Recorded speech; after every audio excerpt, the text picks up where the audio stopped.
Hello, Dr. Vikki Petersen here. I got a great question from a follower and I wanted to share it with you. It had to do with being celiac or gluten sensitive, trying to avoid gluten, and being a little confused about the label. So this gentleman had a few great questions. So one was, if something says it's gluten-free, but it says it's processed in a plant that is completely gluten-free? That's one thing. That's pretty safe, and I would say that's extremely safe. And then what about the label says gluten-free, but it's processed in a plant that also has gluten-containing products? So when it comes to food, the good news is that you can't get that gluten-free label unless you're under what's the threshold that's designated for being gluten-free, which is less than 20 parts per million of gluten. So now you might say, well, shouldn't it be 0? Yes, it should be, but the equipment that we have in the US is only sensitive to the 20 part per million and just under threshold. In Europe, I believe this is still the case. It was several years ago where their threshold is under 10 parts per million, which, you know, that's 50% better, so quite a bit. Or 50% less, I should say, so that's great. But in the US, that's just the way of it. Now certainly if the ingredients are completely clean and it's processed in a facility that is a gluten-free facility, you're pretty assured that there should be 0 gluten. And for some people, that makes a difference. So even though under 20 parts per million is considered gluten-free, there are people that are more sensitive and they can tell a difference. And for these individuals, that 0 gluten or food being made in a company that has no gluten in their facility is very, very important. So that's number one. And then number two, the gentleman asked about alcohol, so asked about beer. So there are different beers on the market. There's Omission beer, Two Brothers beer, and it's interesting, and I'm not a beer drinker. I wasn't even when I was eating gluten, so it's never been something I've enjoyed. But for those who really enjoyed gluten, these gluten-free beers have been a lovely addition. So in that threshold of gluten-free beer, what they've done with a lot of these companies is they still have barley. So there's gluten-free beers that have no gluten-containing ingredients, so that's one thing. But in these newer beers, the two companies I just mentioned, and there are some others, they actually have barley, but they use a special enzyme to break down the barley such that there are no active gluten proteins left. So that's the theory. Now, these beers say that they're under 20 parts per million, but people still react. Now, do they react? Are those the same people that react to anything that's under 20 parts per million?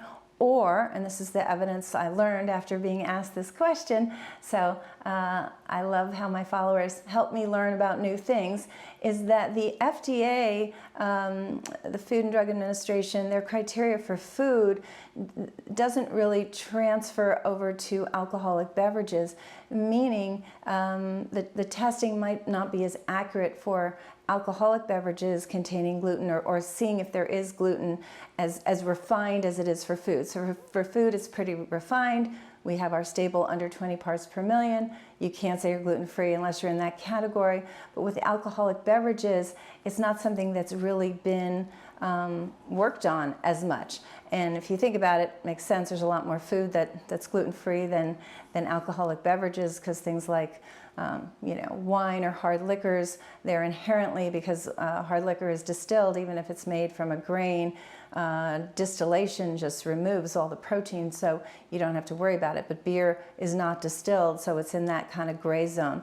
So if you are trying one of these beers, certainly try the one for sure that has no barley in it.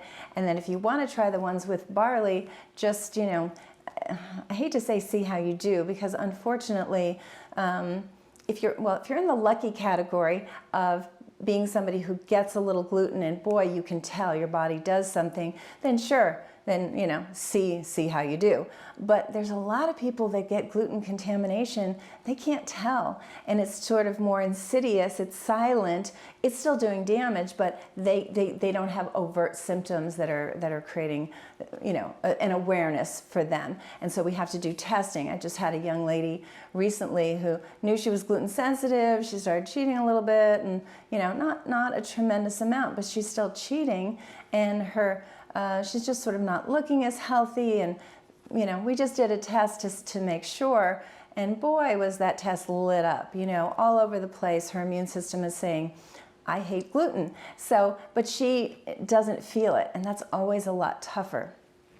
So depending on what category you're in, not everybody has the wherewithal to just do blood testing to see, but safest bet is the food that's, you know, not processed in a facility that has any gluten, and certainly a beer if you enjoy it with no barley. And then there's these other options, and again, you can see how you do, and if you have the wherewithal to then do a test to check on your immune response, that would be the ideal scene. But as again, I know that's not possible for everyone. So hopefully that answered it. I just really wasn't aware of the fact that the FDA's ability to screen for gluten in alcoholic beverages wasn't quite up to the same level as with food. So I'm sure that will come about, but I'm not sure if that's the highest order of priority in the world. But at some point, I'm sure it'll be there, and then we'll know for sure about these beers. But some have been measured as low as 3 parts per million. Some, again, under the 20 parts per million, but then some people are reacting, so you have to make your own best judgment on that. But hopefully this gave my followers some data, and all of you some data if you're in the gluten-free arena.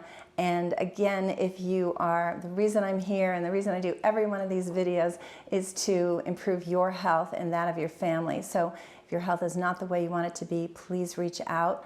We can do a consultation over the phone, and the telephone number here is 408-733-0400. I'll talk to you soon.